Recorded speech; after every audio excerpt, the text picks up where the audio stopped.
All right, let's dive right in. We're starting today with something that sounds pretty intense, the J2 smoke condensation chamber system. But what if I told you that this complex piece of technology is actually just one small gear in a much, much bigger machine? We're going to peel back the layers and discover that the real story here isn't just the invention, it's the system that created it. Because that's really the heart of what we're talking about today. The shiny new thing, the cool invention, that's often just the final product. What's way more fascinating, in my opinion, is the engine that brings these ideas to life. And that's what we're going to explore.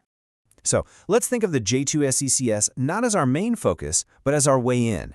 It's like the first piece you find in a massive jigsaw puzzle. It's the clue that's going to lead us to a much bigger picture, a whole portfolio of ideas, actually.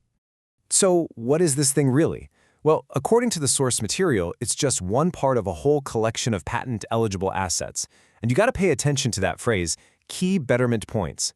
That's the whole goal here. It's not just inventing for the sake of inventing, it's about making specific, tangible improvements. But if this is just one, well, how many are there? 13. That's the number. The J2 system we started with is just one of 13 core technical assets. So yeah, that single puzzle piece we were holding, it just got a whole lot of company. So let's pull back the curtain and see the whole thing. It's time to reveal the entire portfolio and really get a sense of the scale we're dealing with here. And here they are. This table is pulled straight from the source documents, and it lists the entire G2 and J2 systems portfolio. Just scanning this is kind of mind-blowing. We're jumping from election systems to traffic signals to AI development. The diversity here is absolutely staggering. I mean, just look at this. This is not a company that sticks to one thing.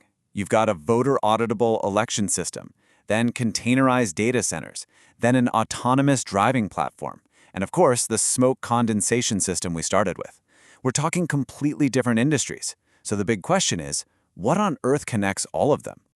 And this, right here, this slide is where the entire story pivots. On the left, you've got the what, those 13 assets we just saw. But on the right, you see the how, a document called the Content Creation Policy G2P001. This is it. This is the hidden engine that dictates how these ideas get talked about. So let's pop the hood on that engine. This isn't about some random creative meeting. Oh no, this is a highly structured, daily process designed to churn out a steady stream of content based on these complex technical assets. And this quote from the policy itself pretty much says it all. There's a daily content creation workflow, and it all kicks off with a very specific command, the Daily Innovation Brief Trigger. It's like a machine that's just waiting for someone to press the on button each and every day. So how does this machine actually work? It's a super clear four-step process. First, it gets that trigger. Second, it randomly selects just 3 innovations from that big portfolio. Third, it hones in only on their key betterment points, what makes them so valuable. And finally, it generates a whole suite of multimedia stuff. And check out the output every single day. The goal is to produce 9 distinct pieces of content, 3 infographics, 3 cinematic videos to go with them, and 3 audio podcasts to talk about them. It's literally a content factory built around intellectual property. Now, you'd probably think a creative process like this wouldn't need to be super flexible, right? Room for new ideas? Nope.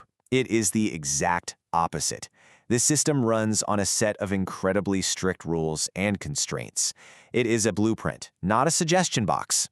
And here are the rules of the game. The content is forbidden from ever mentioning the policy that creates it. It can only talk about the 3 assets chosen for that day and nothing else. And this is a big one. The team can't change the process. They have to follow it to the letter. The focus is absolute. Okay, so how do you make sure everyone sticks to the plan? You measure it. Every day's work gets scored. Did they produce all 9 artifacts? That's 25%. Was the content focused correctly? Another 25%. Was it based on the core assets? 25%. And did they follow the policy? That's the last 25%. The goal is a perfect 100% score every single time. So you're probably asking, why go through all this trouble? Why build such a rigid, inflexible system? Well, this is where you see the real genius of the strategy.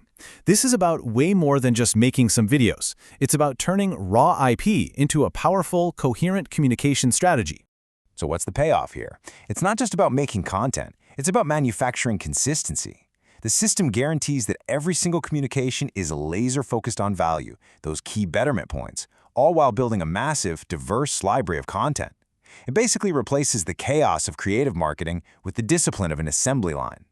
And that brings us to a really interesting question to wrap things up.